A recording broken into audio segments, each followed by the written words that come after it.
తెలంగాణ వాడు ఏం రాసిండో ఒకటి చూద్దాం. సర్కార్ చెలగాటం రైతులకు భూ సంకటం అంట. పొద్దుగాల లేస్తే ఈ దరిద్రం పేపర్ని చూస్తే ఒక్కటన్నా పనికొచ్చే వార్త రాయడు ఈ సన్నాసి, ఈ దరిద్రుడు, ఈ దౌర్భాగ్యుడు. 10 ఏళ్ళు అక్రమంగా వేల కోట్ల ఆస్తులు సంపాదించుకొని అంతస్తులు సంపాదించుకొని తిన్నదెరగక ఈ ప్రభుత్వం మీద ఫామ్ హౌస్ల బొక్క బోల్రవ్ అనుకొని ఎల్లెలకలవ అనుకొని తిన్నదెరగక ఇట్లా ప్రతిరోజు లంగ వార్తలు దొంగ వార్తలు ఈ ప్రభుత్వం మీద దుమ్మెత్తిపోసే కార్యక్రమాన్ని పెట్టుకున్నారు. ఎవడన్నా కడుపుకు అన్నం తినేటోడు ఈ రకంగా వార్తలు రాస్తాడా? ప్రతి ఒక్క దాన్ని అడ్డుకుంటే ఎట్లా అంటారా బాబు మనుషులు మిమ్మల్ని? గత 10 ఏళ్ళు మీరు అధికారంలో ఉన్నప్పుడు మీరు ఏ ప్రాజెక్టు తీసుకున్నా ఆ రోజు ప్రతిపక్ష పార్టీలుగా మీకు సహకరించిన మీలాక కళ్ళల కట్టెలు పెట్టి అడ్డుకోలేదు. చూడండి ఏం రాస్తాడు వీడు. వికారాబాద్ జిల్లాపై మరో భూసేకరణ పిడుగు. దోమ మండలంలో 830 ఎకరాల కోసం నోటిఫికేషన్ జారీ. ఇప్పటికే పరిగి మండలంలో 1197 ఎకరాల కోసం కసరత్తు. 11 రోజులుగా రిలే నిరార దీక్షల్లో వందలాది రైతులు. త్వరలో మోత్కూరు పరిధిలో మరో 400 ఎకరాలకు స్కెచ్. శంషాబాద్ లగచెర్ల రేడియల్ రోడ్ల సమీప భూములపై గురి. అంటే ఈ తెలంగాణ రాష్ట్రం పారిశ్రామికంగా ఎదగొద్దు, ఇక్కడ పెట్టుబడులు పెట్టొద్దు, ఇక్కడ అనేటటువంటి కుట్రలతోని కుతంత్రాలతోని వీడు చేస్తున్నాడు. గత 10 ఏళ్ళు తెలంగాణ రాష్ట్రంలో కాళేశ్వరం పేరు మీద కొన్ని 100 ఎకరాల భూములని ఊర్లకూళ్ళే రాత్రికి రాత్రే వారికి సరిగ్గా అయిన నష్టపరిహారం కూడా ఇవ్వకుండా నీళ్లు వదిలినటువంటి గనులు దొంగలు మీరు. ముచ్చెర్ల ఫార్మసిటీ పేరు మీద దాదాపు 20,000 ఎకరాల భూములను సేకరించినటువంటి ఘనత మీది. సంసారం ఇతలోడు చేస్తే వ్యభిచారమా? తెలంగాణ రాష్ట్రం కూడా ప్రపంచ దేశాలతోని పోటీ పడే విధంగా ఈరోజు నిర్ణయాలు తీసుకోవాలి. ఒక్క వ్యవసాయంతోనే ఈ రాష్ట్రము 3 ట్రిలియన్ల ఆర్థిక వ్యవస్థ సాధించదు. ప్రభుత్వం చేస్తున్నటువంటి ప్రతి దాన్ని మనం కూడా నెగటివ్ కోణంలో చూడొద్దు. ముఖ్యమంత్రి రేవంత్ రెడ్డి గారు తన ఇంటికి తీసుకుపోవడానికి ఇటువంటి కార్యక్రమాలను తీసుకోవట్లేదు. మనం తీసుకున్నట్లయితే ముఖ్యంగా వినండి మీరు, మనతో పాటు స్వతంత్రం సాధించినటువంటి చైనా కావచ్చు, జపాన్ కావచ్చు, సింగపూర్ కావచ్చు, మలేషియా కావచ్చు, ఈరోజు ప్రపంచాలతోని పోటీపడి ప్రతి వస్తువును వాళ్ళు తయారు చేస్తున్నాడు. ఆ రకంగా మన దేశం కూడా ఎదగాల్సినటువంటి అవసరం ఉన్నది. ఎంతసేపు వ్యవసాయమే కాదు, పారిశ్రామిక రంగంలో మనం అభివృద్ధి సాధించినప్పుడే ఈ దేశం సర్వతోముఖాభివృద్ధి చెందుతుంది. మీరు తీసుకున్నట్లయితే మనం చైనా వాడు ప్రపంచంలో ఏ చిన్న వస్తువు చూసినా మేడ్ ఇన్ చైనా ఉంటుంది. ఆఖరకు మనం వాడుతున్నటువంటి బోర్డును కూడా చైనా వాడు తయారు చేసిండు. ప్రతి వస్తువు నిత్యావసరం ఈరోజు ఏ దేశంలో తీసుకున్నా 90% చైనా ఉత్పత్తులు ఉన్నాయి. ఎందుకంటే మార్కెట్లో ₹1,00,000 ఉన్నటువంటి వస్తువుని చైనా వాడు 10,000కు అందిస్తాడు.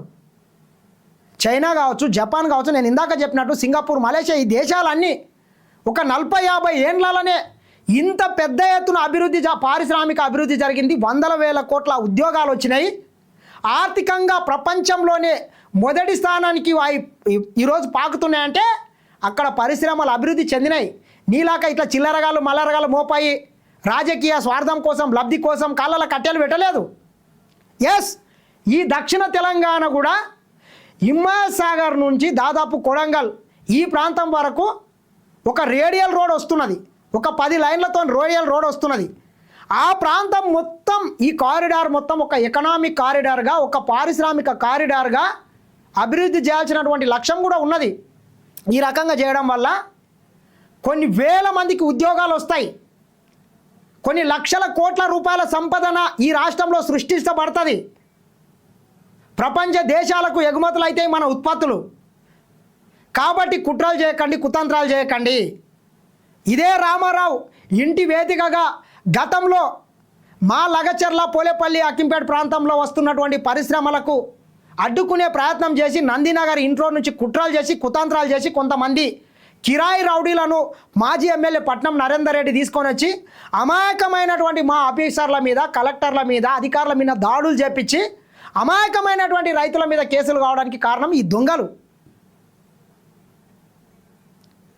అంటే మా ప్రాంతం పారిశ్రామికంగా అభివృద్ధి చేయొద్దు, ఈ ప్రాంతం నుంచి ఇంకా కూడా వలసలే పోవాలనేటటువంటి కుట్రలతోని కుతంత్రాలతోని ఈ దొంగలు కుట్రలు చేస్తున్నారు. ఆ కుట్రల్లో మీరు భాగస్వామ్యం కాకండి దయచేసి రైతులారా. ఎక్కడైతే ముఖ్యమంత్రి రేవంత్ రెడ్డి గారిని చీకొట్టినరో అదే ప్రాంతంలో కోడంగల్, లగచెర్ల, అకింపేట, లగచెర్ల, పోలేపల్లి రైతులు అక్కడనే ముఖ్యమంత్రి రేవంత్ రెడ్డి గారికి పాలాభిషేకం చేసినారు. ఈ ప్రాంతంలో మనం చూసుకున్నట్లయితే పెద్ద ఎత్తున medical college, engineering college, veterinary college, young India integrated school, Sainik school, అదేవిధంగా ఒక స్పోర్ట్స్ కాంప్లెక్స్, ఇట్లా పెద్ద ఎత్తున ఈ ప్రాంతంలోనే నిర్మాణాలు కూడా జరుగుతున్నాయి. ముఖ్యమంత్రి రేవంత్ రెడ్డి గారు చిత్తశుద్ధితోని ఈ ప్రాంతం నుంచి కొన్ని వందల మంది మనం చూసుకున్నట్లయితే మిత్రులారా, కొన్ని వందల మంది, వేల మంది హైదరాబాద్ చుట్టుపక్కల ఏ అడ్డ మీద చూసినా ఈ పాలమూరు బిడ్డల కూలీలు చేస్తుంటారు. ముంబైలో పోతే ఎక్కడ, పూనా కావచ్చు, ముంబై కావచ్చు, భీమాండి, కళ్యాణ్, ఆ ప్రాంతంలో ఎక్కడ పోయినా ఈ ప్రాంతం బిడ్డలే ఉంటారు. ఈ ప్రాంతం నుంచి వలస పోవడం కాదు, ఈ ప్రాంతానికే వలస వచ్చే విధంగా ఈ రాష్ట్ర ప్రభుత్వము పెద్ద ఎత్తున ఇక్కడ పారిశ్రామికంగా అభివృద్ధి చేస్తున్నది.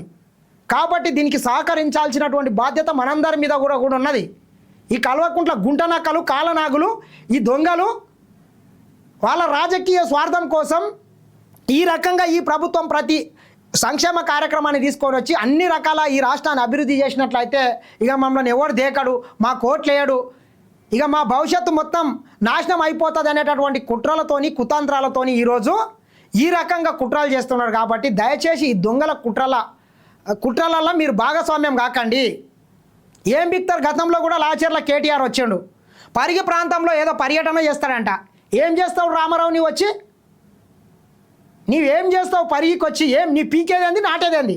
లాచర్లకు కూడా వచ్చినావు, వచ్చి ఏం పీకినావు? నీవు నీ రాజకీయ స్వార్థం కోసం ఆ రైతుల్ని వాడుకున్నావు.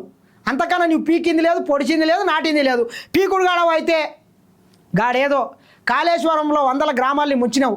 ఈరోజు కూడా నువ్వు నష్టపరిహారం ఇవ్వకుండా దెంకపోయినావు. వాళ్ళది ఏదైనా పీకేది ఉంటే పీకు.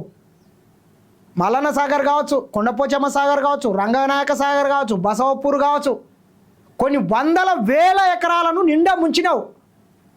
మేడిగడ్డ, అన్నారం, సుందిల్ల పరివాహక ప్రాంతంలో మొత్తం కొన్ని వందల ఎకరాలను రాత్రికి రాత్రే ముంచినావు. ఏం పీకినేవాడా? ఆడ వీకనోడు ఈడేం బిక్తాడు? ఈ మా అక్క పెద్ద పెద్ద ఇట్లా ఒగలేడుపులు ఏడుస్తుంటుంది మా అక్క సబితా ఇంద్రారెడ్డి. 10 ఏళ్ళు ఏడ ఎచ్చగుండతో తిని పచ్చగుండతో వండుకునే రకం మా అక్క. కాంగ్రెస్ పార్టీ అధికారంలో ఉంటే కాంగ్రెస్లో మంత్రి, తర్వాత ఇక మంత్రి పదవి లేదని చెప్పి బీఆర్ఎస్లో ఆడ మంత్రి అయింది. 10 ఏళ్ళు ఈ దక్షిణ తెలంగాణకు, రంగారెడ్డి జిల్లాకు ఏం ఉరగబెట్టలేదు.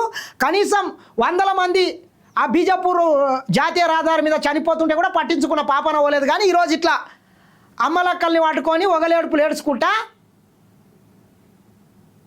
ఏదో ముసలి కన్నీరు గార్చే ప్రయత్నం చేస్తున్నావు. నీవు మంత్రిగా ఉన్నప్పుడే షాబాద్ కావచ్చు, శ్రీరామ్ లక్ష్మీదేవ్పూర్ కావచ్చు, హైదరాబాద్ కావచ్చు, ఆ ప్రాంతంలో కొన్ని వేల ఎకరాల భూముల్ని సేకరించి పరిశ్రమలను నెలకొల్పినరు మా అక్కని ఉన్నది. మరి ఆ రోజు నీ ఈ ఒగలు ఎక్కడమైనా అక్క 6-7 లక్షలు ఇచ్చిండ్రు మీరు. ఓ 10 కోట్లు ఎకరం ఉండే దగ్గర మా దగ్గర 20 లక్షల రూపాయలను రైతులకు ఇవ్వడం జరిగింది, గవర్నమెంట్ భూమికి కూడా. దాని గురించి చెప్పది. అన్నదాతల ఉసురు పోసుకుంటున్న రేవంత్ సర్కార్ అంట. సిగ్గుండాలే. రైతుల కోసం న్యాయ పోరాటానికి బీఆర్ఎస్ సిద్ధం. త్వరలో కాళ్ళపూర్ రాపోల్కు కేటీఆర్, హరీష్ రావు రాక. ఏం చేస్తారు వచ్చి? వాళ్ళు పొడిచేదేంది, పీకేదేంది? హరీష్ రావు, కేటీఆర్ వచ్చి వాళ్ళ వల్ల ఏం కాదు, ఊదు కాలదు, పీరు లేవదు, వాళ్ళ ఇంట్లో సంసారమే సక్కా లేదు. పార్ట్ టైం పొలిటీషియన్లు అన్నట్ల బాగా తింటారు, పందికొక్కులాగా తింటారు. ఆ కొవ్వు కరగడానికి అట్లా అమెరికా, వివిధ దేశాలకు పోయి మంచిగా మసాజులు చేసుకొని వస్తారు. మళ్ళీ అప్పుడప్పుడు వచ్చి ఇట్లా డ్రామాలు చేసిపోతుంటారు ప్రజలకు వచ్చి.